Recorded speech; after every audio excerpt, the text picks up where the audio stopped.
കോട്ടയത്തെ NDA സ്ഥാനാർത്ഥി Tushar Vellappally vote തേടുകയാണ്. പക്ഷേ അത് പാർലമെന്റ് തെരഞ്ഞെടുപ്പിലേക്കല്ല, കണിച്ചുകുളങ്ങര ദേവസ്വം ഭരണസമിതിയിലേക്ക് വെള്ളാപ്പള്ളി നടേശൻ നയിക്കുന്ന പാനലിന് വേണ്ടിയാണ്. ചിഹ്നം സൈക്കിൾ. പൊതു തെരഞ്ഞെടുപ്പിന് സമാനമായിട്ടായിരുന്നു വോട്ടെടുപ്പ്. പ്രത്യേകം തയ്യാറാക്കിയ ബൂത്തിൽ 10,000-ലധികം ആളുകൾ വോട്ട് ചെയ്തു.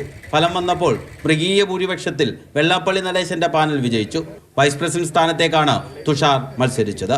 എനിക്ക് തോന്നുന്നു കേരളത്തിൽ ചിഹ്നം വെച്ച് ഇലക്ഷൻ നടക്കുന്ന അമ്പലങ്ങൾ വളരെ അപൂർവമായിരിക്കും.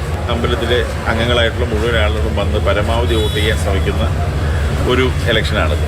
വെള്ളാപ്പള്ളി നടേശൻ കണിച്ചുകുളങ്ങര ക്ഷേത്രം ഭരണസമിതി പ്രസിഡന്റായിട്ട് 60 വർഷം പിന്നിട്ടു. ആദ്യമായി ഒരു വനിതയെയും ഇത്തവണ കമ്മിറ്റിയിൽ ഉൾപ്പെടുത്തി. 5 വർഷമാണ് തിരഞ്ഞെടുക്കപ്പെട്ട ഭരണസമിതിയുടെ കാലാവധി. മാതൃഭൂമി ന്യൂസ്, ആലപ്പുഴ.